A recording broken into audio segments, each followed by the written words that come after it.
नमस्कार, स्वागत है आपका हमारी इस खास पेशकश में। मैं हूं अंजलि। मैं हूं अक्षय।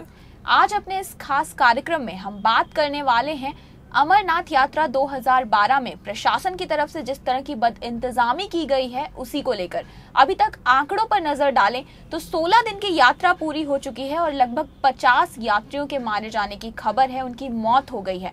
तो बहुत ही चौंकाने वाले और दुखद आंकड़े हैं ये। अमरनाथ यात्रा में हुई यात्रियों की मौत पर एक ग्राउंड लेवल इंसाइट देने के लिए हमारे साथ हैं जम्मू कश्मीर के एक local newspaper daily Asian mail के नदर्न इंडिया के ब्यूरो चीफ श्री दिलावर नायक जी। स्वागत है आपका हमारे आज के खास कार्यक्रम में। स्वागत है सर आपका हमारे इस कार्यक्रम में। लगभग जो 50 यात्रियों की मौत हो चुकी है, इसके पीछे क्या बेसिक रीजन है? जो स्टेट की सरकार है उनकी जो कारकर्दगी है बिल्कुल नाकाबिल है और जिन पर कभी मुतमईन ही नहीं हो सकते हैं। जैसे कि मैं आपको बता दूं, 2011 में 4 करोड़ रुपए वागुजार किए गए हैं बाथरूमों के लिए और 2012 में 2 करोड़ और रिलीज़ किए गए हैं बाथरूमों के लिए। और जब हम देखते हैं, रिसेंटली हमारा जाना हुआ बाल्टल दुमेल में, तो जहां हमने देखा कि बाथरूम तो बने हैं, लाइन बहुत बड़ी बनी हुई है बाथरूमों की, लेकिन बाथरूमों में ना ही तो पानी की व्यवस्था है और ना ही कमोड लगे हुए हैं, जिसकी वजह से लोग जो यात्री है उनको दरिया के किनारे पे जाना पड़ता है फ्रेश होने के लिए, जिसकी वजह से बहुत ही गंदगी फैलती है, जिस गंदगी की वजह से सेहत पे असर पड़ता है।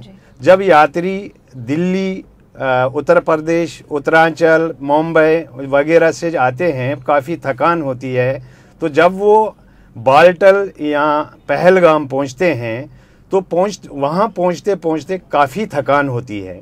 जब उनको वहाँ बद इंतज़ामिया सिस्टम मिलता है, जिससे जैसे गंदा पानी, बाथरूम अवेलेबल नहीं, नहाने धोने का व्यवस्था नहीं, तो जिसकी वजह से उनके सेहत पे असर काफ़ी पड़ता है। बाद में चाहे जितना भी हम बोलें, हम बोलते हैं कि भाई ये तो इसके हार्ट अटैक हुआ है या जो भी हुआ है, लेकिन दरअसल मामला ये है, जो फैसिलिटी यात्रियों के लिए होनी चाहिए थी, वो बिल्कुल भी नहीं है। जब हम देखते हैं, सबसे पहले अगर हम बात करें इन्हीं बाथरूमों की, जिन बाथरूमों में इंसान फ्रेश होने के लिए जाना चाहिए और उन बाथरूमों में कई बार लोग सोने के लिए जाते हैं, जैसे कि 4 करोड़ रुपए 2011 में वागुजार हुए और 2012 में 2 करोड़ रुपए वागुजार हुए, और देखने को ये मिलता है कुछ चंद शीटें टीन के लगे हुए हैं, अंदर बिल्कुल रूम जैसे बने हुए हैं, जिसकी वजह से आम जनता जो यात्रा के लिए जाते हैं, पवित्र गुफा की यात्रा करने के लिए जाते हैं, वहाँ जाने के बजाय उनको रास्ते में ही बीमार होना पड़ता है।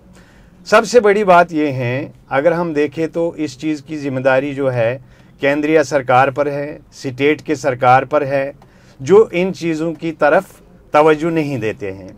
कई बार हमने भी कोशिश की है इस चीज़ को लिखने के लिए, इस चीज़ को बोलने के लिए, लेकिन ना ही कोई हमारा लिखा हुआ पढ़ते हैं और ना ही कोई हमारी बात मानते हैं कि इस चीज़ के लिए क्या ज़रूरत है। जो सरकार की तरफ से एक बेसिक फैसिलिटी होनी चाहिए अमरनाथ यात्रा के लिए और यात्रियों के लिए, उस बेसिक फैसिलिटी में कहीं ना कहीं आपको लगता है वो बेसिक फैसिलिटी अवेलेबल नहीं कराई जा रही है? बेसिक फैसिलिटी बिल्कुल ज़ीरो भी नहीं है। मैं आपको बता दूं, इसमें बहुत सारी चीज़ें ये हैं, जैसे कि रजिस्ट्रेशन होती है, जो लोग यात्रा के भंडार में जाते हैं उनकी रजिस्ट्रेशन होती है बाज़ाब्ता, और आज के डेट में अगर आप देखेंगे तो 50% आपको वो भंडारस मिलेंगे, वो कैंपस मिलेंगे जिनकी कहीं पे रजिस्ट्रेशन नहीं है, रजिस्ट्रेशन ही अवेलेबल नहीं है। अच्छा, जब उनको देखते हैं तो उनकी तरफ से जो भी कार्य की जाती है वो बिल्कुल गलत हो जाती है और सरकार उन चीज़ पे ध्यान देने में मुतस्सिर नहीं है। नाइक जी, आपने जैसे अभी बात करी फंड रिलीज करने की, गवर्नमेंट जो फंड रिलीज करती है, क्या ये पैसा सच में काम काज पर वहां पर लगाया जाता है, और अगर नहीं लगाया जाता है तो फिर कहाँ जाता है?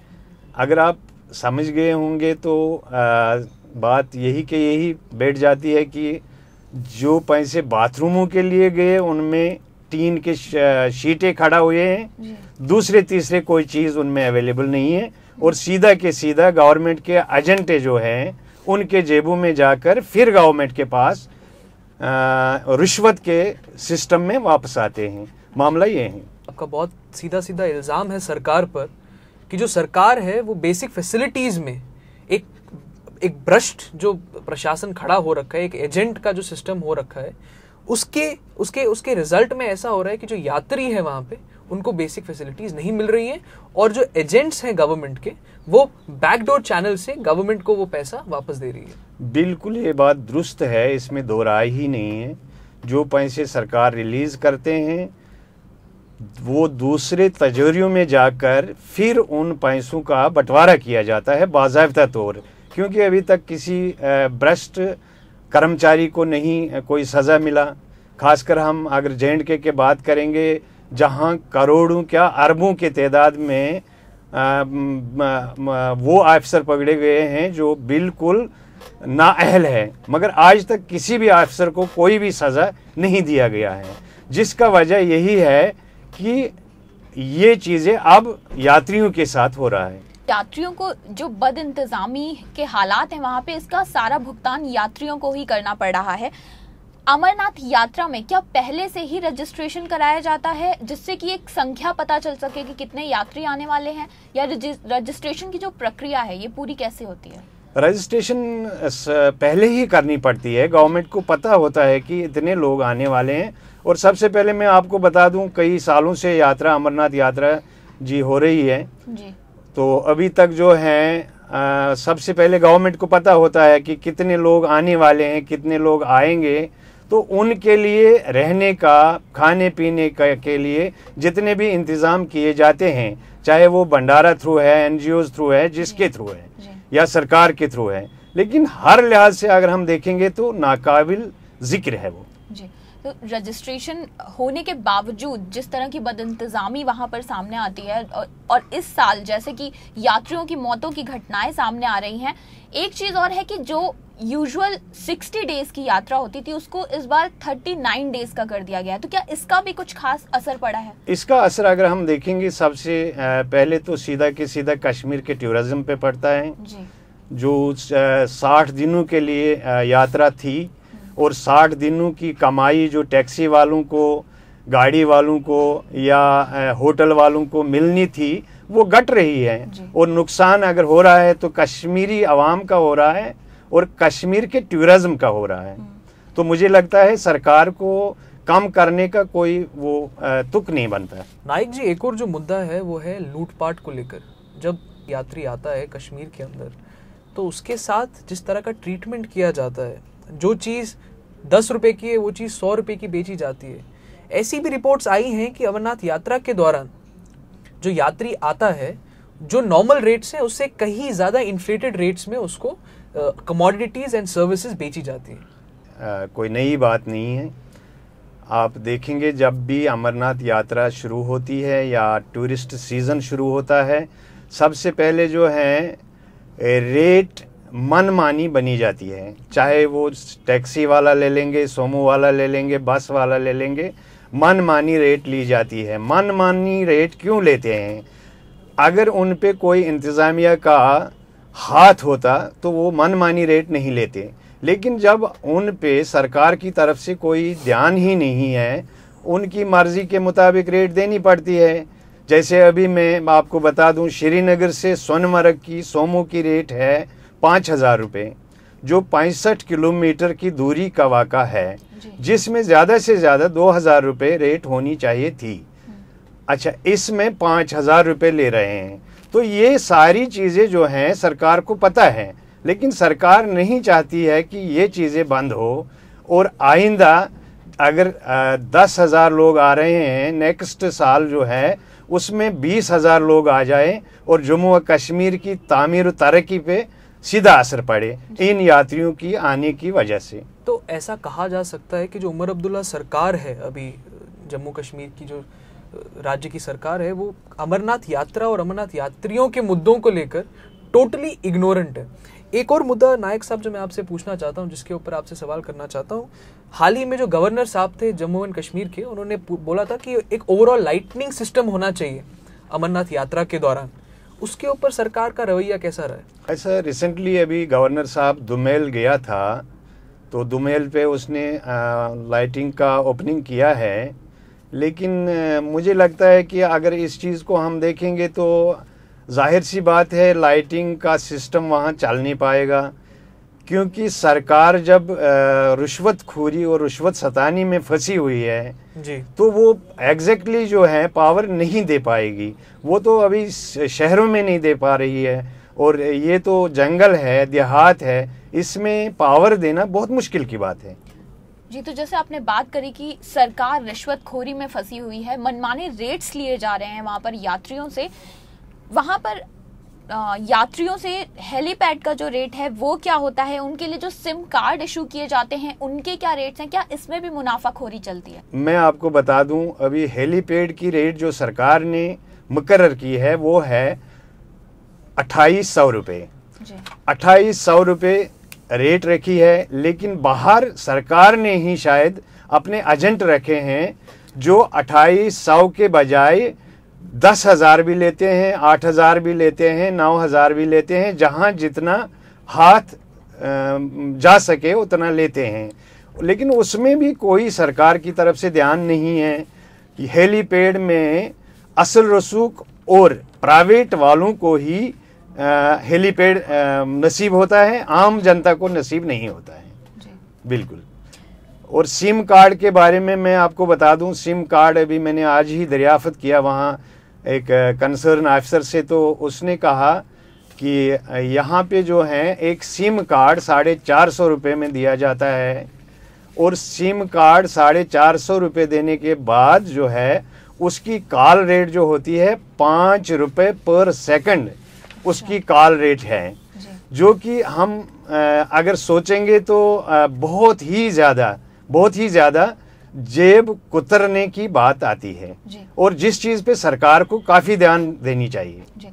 तो जैसा आपने हमें जिस तरह से आंकड़े बताए हैं, तो साफ तौर पर पता चलता है कि किस तरह से मनमाने दाम वसूले जा रहे हैं यात्रियों से, और कैसे मुनाफाखोरी का धंधा चल रहा है अमरनाथ यात्रा के नाम पर। अगर हम इंतजामात की ही बात करें तो ट्रैफिक के इंतजाम पर आते हैं, तो जो बाल्टल है और पहलगाम है, इसके लिए रास्ता कब बंद होता है? मैं आपको बता दूं, बाल्टल और पहलगाम से रास्ता बंद 5 बजे होता है, जो सरकार का हुक्म है। हुक्मनामे के मुताबिक 5 बजे बंद होना चाहिए, लेकिन 5 बजे बंद कर देते हैं ट्रैफिक। 5 बजे के बाद क्या होता है, जब भी जूं ही अंधेरा छाई जाती है तो आला अधिकारी जो वहाँ बैठे हुए होते हैं वो गाड़ियों से पैसे वसूलते हैं। सुनने में आया है 1000 रुपये से रेट लेकर 5000 तक है, और गाड़ियों को रिलीज़ कर देते हैं अंधेरी में। अंधेरी में जब वो जाते हैं, चाहे वो बाल्टल पहुँचते हैं या पहलगाम पहुँचते हैं, तो उनको रहने के लिए बहुत ही ज़्यादा दिक्कत होती है।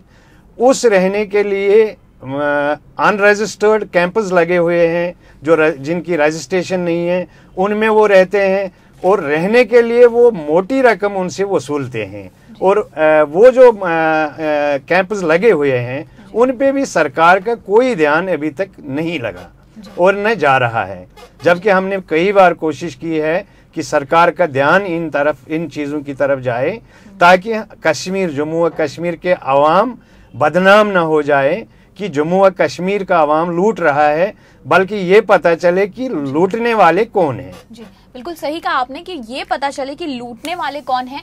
एक सवाल सुरक्षा को लेकर भी खड़ा होता है, यात्रियों की सुरक्षा को लेकर। जैसा कि सामने आया कि बाल्टल से और पुलिस जो पवित्र गुफा है वहां तक कोई भी चेक पोस्ट नहीं है, तो क्या प्रशासन की तरफ से कोई सुरक्षा के पुख्ता इंतजामात नहीं करे गए हैं? नहीं, सुरक्षा के लिए जो है काफ़ी इंतजामात है, बेहतरीन चेकिंग होती है, चेकिंग में कोई प्रॉब्लम नहीं है। फोर्स जो है, चाहे वो आर्मी है चाहे वो सीआरपीएफ है, वो अपने तरीके से बहुत अच्छी काम करती आ रही है और करते चले हैं। पर एक सवाल ये भी है कि जो ओवरऑल सुपरविजन है, एक प्रॉपर कोऑर्डिनेशन जो बनती है कि सुरक्षा कहाँ पे चेकअप करेगी सब लोगों का, कैसा एक पूरा रोड मैप बने पूरी स्थिति को लेकर, उस रोड मैप में जो कोऑर्डिनेशन एंड ओवरऑल सुपरविजन है वो जम्मू कश्मीर की सरकार का है। उस लेवल पर, सरकार की लेवल पर एक इनएफिशिएंसी का माहौल छाया हुआ है। ऐसा मैं बता दूं, अभी बात हुई है मेरी कुछ लोगों से जो यात्रा करके आए हैं, तो उनसे ये पता चला है कि सोनमर्ग में एक एसडीपीओ है जो जितने भी आरोपी लगी हुई होती है, चाहे वो सीआरपीएफ की है, जे&के पुलिस की है, आर्मड पुलिस की है या आर्मी की है, तो वो थोड़ा सा जो है वो एसडीपीओ परेशान उन छोटे कर्मचारियों को करता है सिक्योरिटी की वजह से, क्योंकि वो उनको कोई न कोई दिक्कत पैदा कर देता है। हालांकि जब हम देखते हैं हमें सुरक्षा के लिए कोई प्रॉब्लम नहीं है, बिल्कुल यात्रा के लिए जो है सरकार की तरफ से आर्मी रेडी है, सीआरपीएफ रेडी है, बीएसएफ रेडी है, जेके पुलिस रेडी है, लेकिन कुछ अफसरों की वजह से इन सिक्योरिटी की बदअनवानियां हो सकते हैं। नाइक जी, आखिर में हम आपसे ये जानना चाहेंगे कि इस बार यात्रा में जो पूरा केओस हुआ है बद इंतजामी की वजह से, चाहे वो फंड रिलीज का मामला हो, उसको सही जगह उपयोग नहीं किया जा रहा है, ट्रैफिक के इंतजामात हो या फिर मनमाने रेट्स वसूले जा रहे हो यात्रियों से, इसके पीछे एक ठोस और अहम कारण आप अपनी तरफ से क्या मानते हैं? मैं तो अपनी तरफ से सरकार को जिम्मेदार इसके लिए मानता हूँ। जो सरकार अपनी प्रॉपर जो है अपना सुपरविजन नहीं कर सकता है, और जो उनके आला अधिकारी बैठे हैं यात्रा के लिए वो अपनी काम निभा नहीं रहे हैं, और मुझे लगता है उनकी जो है एक्सपीरियंस बहुत कम है, जिसकी वजह से वो इन चीज़ों को देख रेख नहीं कर सकते हैं। मुझे यही वजह नज़र आता है। अभी रिसेंटली गवर्नर साहब ने जब दौरा किया है दुमेल का, जब लाइटिंग का ओपनिंग किया है, तो उससे पहले 45 लाख रुपए का एक गेट बना है दुमेल पे, जो देखने में तो गेट है लेकिन गेट पे लगे 2 कब्जे जो बिल्कुल बेकार हैं, और अभी तक 3 बार वेल्डिंग की हुई है। उस दोनों गेटों पे, जो गेट के 2 पक्ष है, उनके बीच में 2 बार वेल्डिंग हो चुकी है, लेकिन फिर भी वो बार बार टूट जाते हैं। समझ ये नहीं आता है कि 45 लाख रुपए के गेट बनाने में एक ही साल के 16 महीने में 3 बार टूटना, सरकार कितनी अच्छी काम कर रही है, ये मुझे समझ नहीं आता। अंत में हम यही कहना चाहेंगे कि जो अमरनाथ यात्रा है हिंदुओं के आस्था से बहुत गहरे रूप से जुड़ी है। ऐसी स्थिति में अमरनाथ यात्रा करने के लिए जो यात्री जाते हैं उनके लिए एक बेसिक फैसिलिटी का होना बहुत इम्पॉर्टेंट है। तो युवा चैनल की तरफ से हम उमर अब्दुल्ला सरकार से यही प्रार्थना करेंगे कि प्लीज़ जो बेसिक फैसिलिटीज़ हैं उसे मुहैया कराया जाए, ताकि जो दुखद घटनाएं हमारे सामने आ रही हैं, जिसमें अभी तक 50 लोग पहले ही मर चुके हैं, ऐसी रिपोर्ट्स आगे आने वाली यात्रा का जो सफ़र है उसमें ना आए। बिल्कुल अक्षय, ये ऐसे आंकड़े हैं जिन पर इस सरकार को बिल्कुल भी गर्व नहीं होगा, और जैसी बातें हमें नाइक जी ने भी बताई हैं कि किस तरह से मुनाफाखोरी का धंधा चल रहा है वहां पर, और प्रशासन की तरफ से इंतजामात में किस तरह की ढिलाई बढ़ती जा रही है, उसी के चलते लगभग 50 यात्रियों की मौत हो चुकी है। तो इसी और अंजलि, जिन बातों का खुलासा नायक साहब ने हमारे सामने किया है कि किस तरह का भ्रष्ट एक सिस्टम पैदा हो चुका है अमरनाथ यात्रा को लेकर, उस भ्रष्ट सिस्टम को खत्म करना बहुत जरूरी है। And this is not acceptable to anybody कि ऐसी आस्था से जुड़ी हुई यात्रा में कुछ लोग अपने लिए पैसा कमाना चाहें। उम्मीद है कि हमारी ये जो बातें हैं वो प्रदेश सरकार और केंद्र सरकार के कानों तक पहुंचे। नाइक जी, आप हमारे स्टूडियो में आए, हमें अपना वक्त दिया, इसके लिए बहुत बहुत धन्यवाद। Thank you. फिलहाल हमें आज्ञा दीजिए। नमस्कार। नमस्कार।